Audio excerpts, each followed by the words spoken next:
very well adjusted in Israel, they had a very, very strong sense of respect for India, the land of their birth.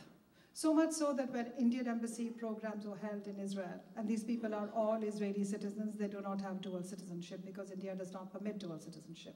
You can have a card of person of Indian origin, which is a privilege. You don't need a visa if you have that, but you cannot have dual citizenship for security reasons.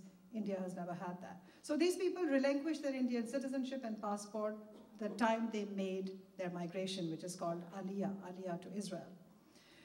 And they still have a very, very strong sense of that identity with great respect. The reason being that as they settled into Israel and they exchanged stories of what Jewish life was like in other societies, they realized that their own life without any anti-Semitism in India was something that was really precious. So I began to collect images of when they visit. This is a cover of the book.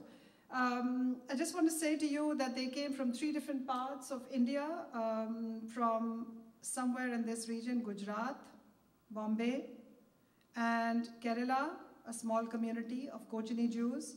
And then there was a third community that a lot of people don't know about, and they're the Baghdadi Jews, who had been escaping the pogroms in Iraq and had trickled into India. In fact, new research is now going on about how during the World War, there were many Westerners, Polish and other Europeans, who had come into India and stayed there for 2 or 3 years while things settled down, and then when Israel was declared a state, then they moved on. So that India was a safe haven.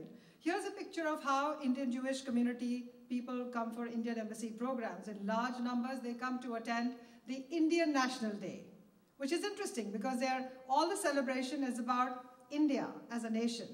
And this is what they remember from their childhood. They remember 15th August and they remember 26th January, and the first generation will join in the singing of the national anthem. And here are programs where they will come in their traditional clothes, and they will all the songs are in Hindi or in Malayalam. And here's a group of young people, all of whom would have been born in Israel, and they choreograph this dance, and they're holding the Indian flag. The point I'm trying to make is that there is no conflict in their minds about that identity, that hybrid identity of an Indian heritage and their Israeli connection with the Jewish homeland. And so these are young girls who've never been to India. They speak a little bit of Marathi, but they are Hebrew speakers. And they are dancing to songs, the meanings of which they don't understand. So here, as people mingle and just relax, and I used to watch these occasions with great fascination. And I asked one of these young men, and I said, not young man, but he actually came and joined the kibbutz. And I said to him, and I said, Ben Zion, you're taking all these pictures every time you come. This is Ben Zion's mother and his sister, and I'm going to show you Ben Zion soon. And I said to him, what's going on? You know, they're eating samosas, they're speaking Hindi, Marathi, they're speaking Hebrew, English, and they're all loitering around Indian National Day. They're all Israeli citizens. What's going on? And he said, you can take the Jew out of India, but you can't take the Indian out of the Jew. So here's a Baghdadi Jew.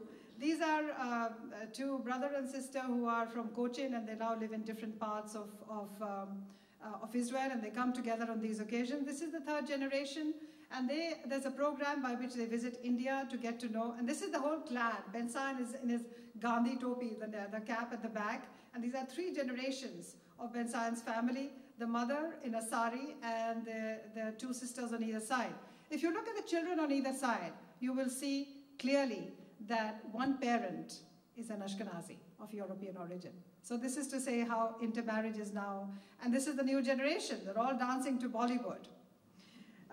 Here is the point I'm trying to make about how they will carry on an occasion like this. The kind of welcome that we got was well beyond what I would have imagined. From people who have not visited the country, who don't have relatives anymore in that country. And there is a flag here, the Indian and the Israeli. And I will end on something that was a phrase that I often heard.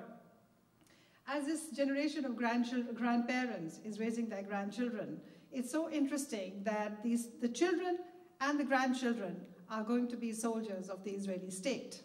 And to this day, as the grandparents are raising these children, one of the phrases that I heard all the time was, India is my motherland, and Israel is my fatherland. Thank you.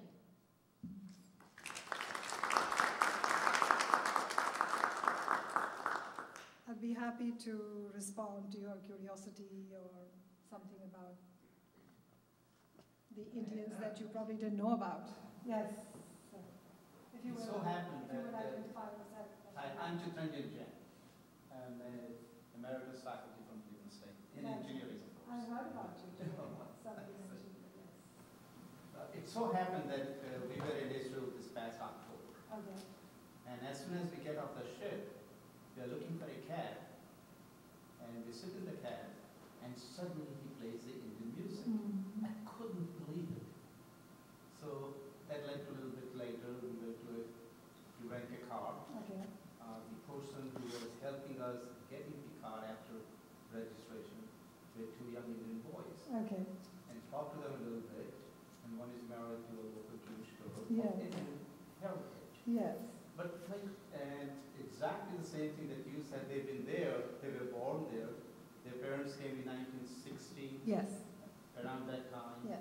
And then they went back, they didn't like, but after they came back again in 70 or something, and they've been there ever since. So the question that intrigues, that why I can understand the first generation. They had difficulty assimilating with the society. They didn't know the language, so on and so forth. But their children, why are they still in very nondescript manual jobs? I did not see a single, as you noticed. Why? Because we also came as immigrants to this country. So where is the issue? Okay. There are a couple of different things. When people emigrated here, you came either because you had a job or you knew generically. When somebody comes, they either have a job, they have admission at an institution, or they have a relative, they have a friend. They start off where they do, and then they're free to move. So most people have moved a few times, if nothing else, at least in the state, in the neighborhoods. People have moved homes and moved to other neighborhoods. But you had to fend for yourself when you came. The state was not supporting you. When people went to Israel, when Jews go to Israel, you're a child of the state. The state is your parent. You walk in, you get citizenship, you get complete coverage of Kupat Cholim, which is the medical establishment. Your children's education is available. You get housing. The key is, where do you get the housing? And that changes everything of your life. So when these immigrants came in the 60s, a lot of the central area of around Tel Aviv, which is more prosperous, more manufacturing, more industry, was already very crowded. There was a proposal which is called the Proposal of Population Dispersal, whereby a lot of the immigrant communities were sent to what is called the periphery. The periphery were regions which were remote, which for many reasons the Israeli state wanted to populate so that people would spread out, secure the borders, there would be townships. For that, a very interesting thing was done. In the 50s, they created immigrant towns. In the middle of the desert, they planned a town. So a place called Dimona, which today has some 5,000 Indians, was a blip on the map in the 50s. And they start creating structures. And then they tell the immigrants, you live here, and start digging the roads, laying the pipes. Nation building was done in that way. So that you didn't have to buy insurance, but you had to follow certain dictates of the state. The way that people were allocated where they were going to live. As you came in the diaspora here, not all of you planned to be here as long as you have been here. You probably came thinking of 5 years or 10 years or whatever. That's my data as I have collected. That people came for a certain length of time and said, we'll go back after we've made it good. But people moved. They chose.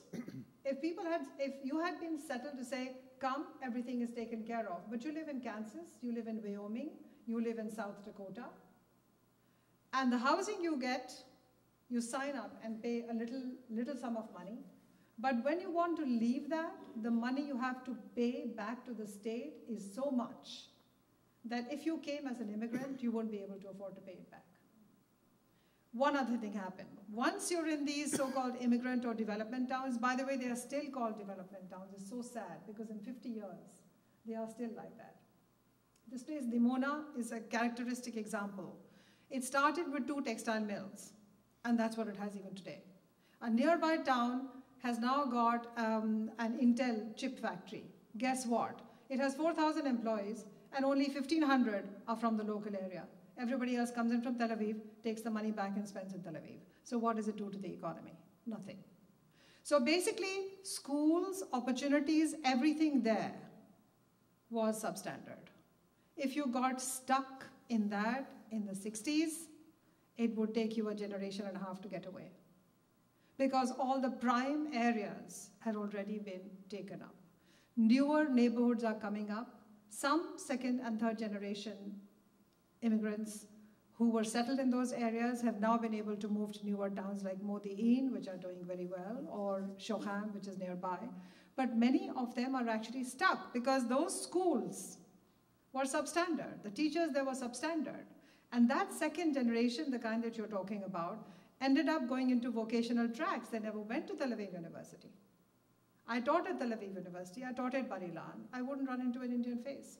Maybe I would see people who were now 18 and 19 years old. That means the grandchildren of the people I'm talking about. Intermarriage has helped social mobility. So I'm just saying that this is a very long answer to your question, but it's explaining a scenario to say that the two kinds of immigrations are not even comparable. And I also want to say human capital is important, even among the Jewish diaspora, or shall I say, even among the Jewish communities who were living in India. The ones who were doctors and engineers, if they could, they went to Canada, or they went to England. So everybody was looking west. But the package available for a new life in Israel was very attractive to many people. So many of them whose kids have not done well actually were also themselves not professionally educated. So it's a complex picture. It's difficult to box it.